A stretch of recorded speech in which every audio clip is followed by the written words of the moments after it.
nggak nyangka banget sih dia harus kena masalah kayak gini ya. Sabtu Minggu kita masih ketemu. Ya, Sabtu dia telepon saya untuk datang ke apartemennya. Ya, karena kita udah 2 hari nggak ketemu kan. Akhirnya aku lupa waktu, baru pulangnya hari Minggu jam 9 pagi. Aku pulang karena memang harus ada yang dikerjakan di rumah. Ya pokoknya dari jam setengah 3 masih berkabar. Jam 4 terakhir komunikasi kita. Sampai jam 10 aku telepon tidak diangkat. Sampai akhirnya jam 7 pagi di hari Senin aku bangun, handphonenya mati. Terus aku tinggal ke kamar mandi untuk mandi segala macam karena mau berangkat kerja. Baru pegang handphone lagi di jam 8 pagi baru ada muncul berita itu. Bang, berarti statusnya pacar ya bang? Iya. Memang aku selama ini tidak pernah mau umbar sih hubungan aku sama dia. Kita sepakat, kita berdua satu suara ya. Jangan ngomong kemanapun, yang penting kita jalanin aja secara benar dan serius gitu. Kita nggak perlu kan harus pamer kemesraan juga di depan publik. Takutnya kita nanti nggak berjodoh, malah saling menyakiti nanti jatuhnya kan. Gitu. Udah berapa lama kak pacarannya? Baru sih. Tanggal 6 Juni itu saya ya udah mulai ada hubungan lebih dari teman. Oke. Gosip beredar tanggal 11 Juni. Oh. Nah, tanggal 11 Juni itu sebenarnya sudah ada hubungan lebih dari teman, cuman aku nutupin aja dari segi sosial media, dari segi liputan, ya aku selalu bilang cuman teman, gitu. Apa yang membuat tertarik sama Hana? Awal perkenalan seperti apa sih bang dulu prosesnya? Ya awal kenal dia tuh tahun 2018, karena aku ngerasa di tahun itu aku terlalu banyak masalah, aku nggak mau bawa-bawa dia masuk ke dalam kehidupanku yang sangat rumit. Akhirnya di tahun 2020 aku coba untuk say hi dan dia merespon itu dengan baik ya. Baru di situ aku mulai tahu karakter dia di tahun 2020. Ya lucu ya, orangnya suka bercanda dan usil. Ya aku jalanin sama dia kayak bukan pasangan yang terkoordinir dengan baik gitu. Maksudnya kita jalanin kayak close friend aja gitu. Saling usil, saling ngecengin. Dan apa ya, ibunya juga udah menitipkan ke aku untuk jaga Hana jangan sampai bikin dia nangis. Dan itu yang membuat aku percaya diri untuk menjalani hubungan yang lebih langgeng lagi kan. Tapi dengan adanya masalah ini aku juga serba bingung. Emang Hana tipe yang seperti itu atau kaget atau ini kayak jebakan atau seperti apa sih bang? Prediksi abang sendiri? Kalau untuk karakter dia yang mengharuskan melakukan pelanggaran itu aku malah nggak tahu ya. Aku ngeliat dia anaknya simpel aja. Weekend aja juga di rumah kok. Udah itu teman-teman dia kurang lebih aku tahu dan beberapa juga aku tahu. Jadinya kalau memang aku suruh dia jauhin ya dia juga nurut, dijauhkan. Apalagi ya, namanya kenal baru 1 bulan aku juga nggak bisa menilai dia secara satu persatu dengan detail. Ya aku cuma melihat karakter dia di saat nge-treat aku bagaimana. Ya aku ngerasa di treatnya dihormati, dihargai. Ya dia kan jauh lebih muda daripada aku, jadi dia menghargai aku sebagai orang yang lebih tua. Ya dia anggap aku kakak juga, ya sekalian semuanya lah. Tapi sosok yang seperti apa sih menurut lo selama lo kenal dalam sebulan ini dia? Ya itu dia tadi ya yang aku sebut, orangnya rame, usil. Udah itu sebelum sholat dia suka setel di YouTube pengajian gitulah. Itu aku perhatikan 4-5 kali. Bahkan kita kalau lagi ngobrol di ruang tamu gini, lagi biasa aja lagi ngobrol, ngomongin teman dia, ngomongin teman aku juga. Tapi sembari diselingin lah pengajian itu. Mau ngobrolin soal game, ada pengajian itu. Ya, supaya sebelum dia sholat ya, aku perhatiin begitu sih. Bang awal dengar kabar itu dari mana? Terus langsung cross check gak sih ke dia? Langsung bisa dihubungin atau handphone mati atau seperti apa? Aku taunya pas bangun jam 7 pagi itu, kenapa handphonenya mati gitu. Biasanya dia nggak begitu. Boleh dia masih tertidur nggak angkat telepon, posisi handphone pasti nggak mati. Ini handphone mati gitu. Di jam 10 tuh aku juga udah menaruh curiga, kenapa ya sama nih anak. WA-nya online tapi respon WhatsApp hanya di read. Aku pikir dia lagi ribet kali ya.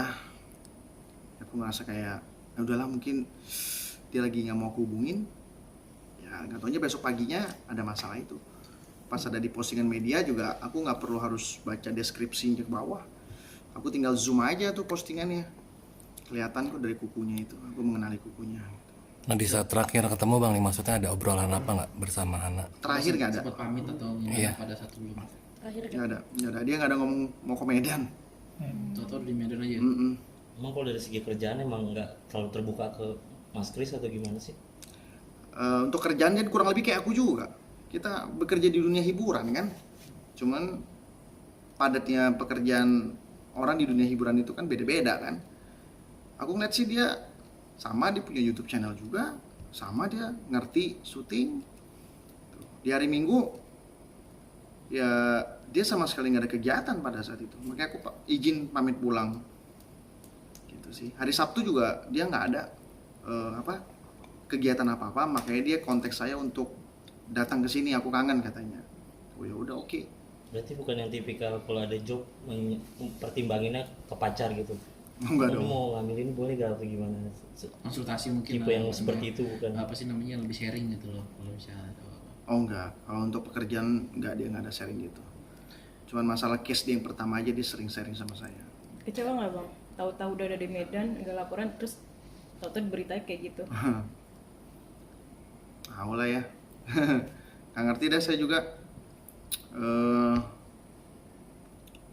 Apa ya? Dibilang kecewa sama rasa sakit hati ya dikatakan ada lah. Tapi Tuhan kan adil ya.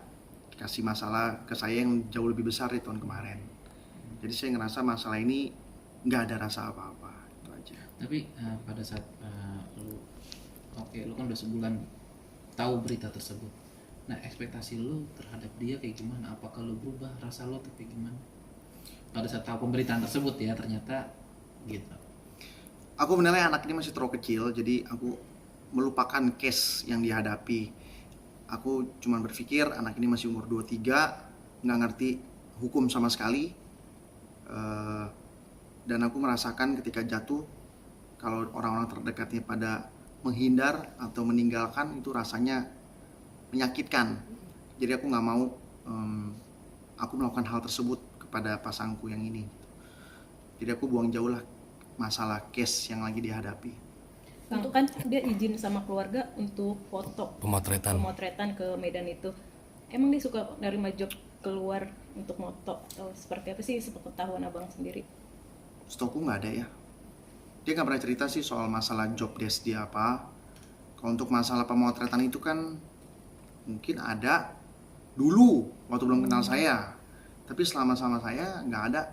Saya melihat dia ada job photo session yang aku perhatiin ya, job endorse banyak ya, karena kan sebenarnya job desk dia itu kan selebgram, job desk dasarnya dia kan.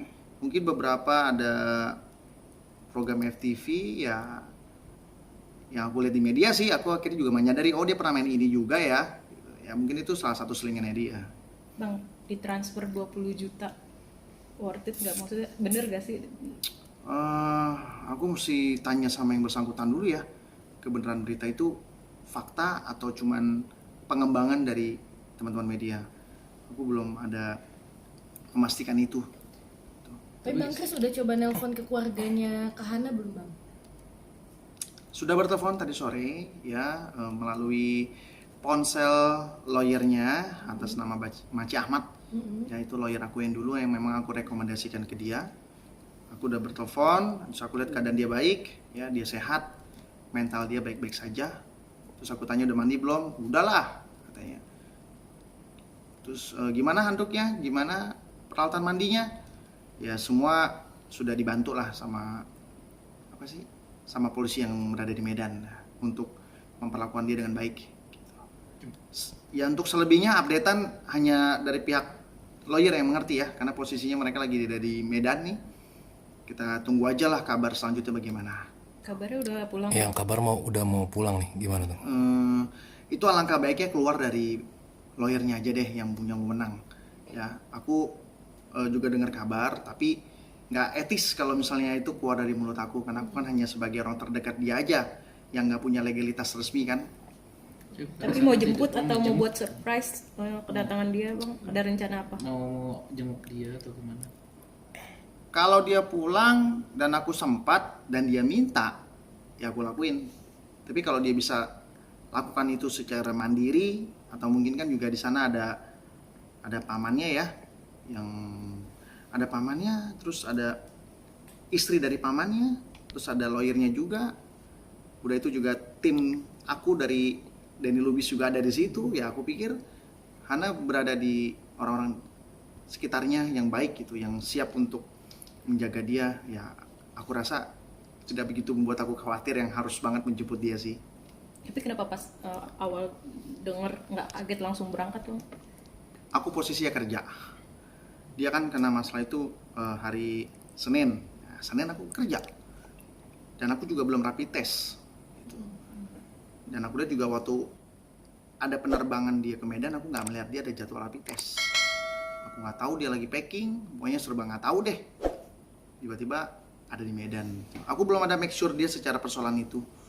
Mungkin nanti kali ya, kalau misalnya dia sudah selesai case ini, kita bisa tatap muka, aku kan tanya lah, mungkin ya. Tapi untuk sekarang kayaknya belum tepat aku memperkeruh keadaan. Bang, tadi sempat katanya sudah dititipkan sama mama ke Bang Abang Kris tadi. Dan terus kalau boleh tahu sudah kontek-kontekan sama mama, keadaannya seperti apa gitu? Oke. Kebetulan komunikasi aku sama mamanya itu via handphone dia. Oke, katakanlah hari pertama Hana bilang, Mama mau ngomong katanya. Wih, kenapa nih? Tumben, serius banget. Ya, ntar aja kamu dengar sendiri deh Mama mau ngomong apa. Nah, akhirnya di pertemuan yang berikutnya, mamanya telepon dan aku ada di situ ya. Lokasi kejadiannya berada di mobil, di loudspeaker juga didengar sama pihak Hana. Ya, mamanya bilang, titip Hana ya, jangan bikin dia sedih. Aku bilang, siap Mami, menjalankan amanah itu. Ya selebihnya, kalau misalnya aku lagi ke tempat kediamannya Hana, ibunya pun tahu. Karena Hana menelpon, ada Kris di sini, Ma. Hai Mam, karena aku suka nyeplos gitu. Hai Nak Kris, oke. Ya, jadi aku sama mamanya sudah dikasih restu sebenarnya. Ya aku pikir kan kedepannya akan lancar-lancar aja kan. Ya dengan adanya ini, aduh aku juga nggak habis pikir. Tapi perlu diketahui ya, nih status dia masih saksi loh, bukan tersangka. Jadi lagi dikembangkan, lagi dicari pembuktiannya. Ya kita tunggu aja hasil dari kepolisian yang berada di Medan. Merasa kecolongan nggak bang? Kan disuruh jaga ini lepas. Tolong jagain ya, jangan bikin dia sedih. Berarti kan itu kesalahan dari pihak aku. Kalau ini kan kesalahan dari pihak Hananya ya. Aku rasa mamanya juga tidak membenci saya akan persoalan ini. Kecuali aku yang menyebabkan suatu masalah terus bikin anaknya sedih, ya itu berarti aku telah gagal menjalankan amanah dari ibunya. Dengan adanya kasus ini jadi lebih protek nggak ke depannya ke Hana? Harus laporan lah apa gitu? Nggak perlu ya, karena kita manusia, kita punya otak kan, kita punya budi pekerti. Manusia itu tidak bisa dikekang, nggak bisa diatur. Malah justru aku senangnya malah kalau itu perubahannya dari diri dia sendiri. Aku kan lepas dia sebebas-bebasnya setelah masalah ini. Mau dia nggak ada kabar juga nggak apa-apa, sana monggo silakan. Karena hubungan itu kan semuanya inisiatif, komunikasinya inisiatif, inisiatif ngasih kabar juga gitu. Jadi nggak ada yang perlu harus di setel. Ya, aku harap ada perbaikan lah dalam diri Hana ini. Jangan lupa subscribe, tekan tanda lonceng,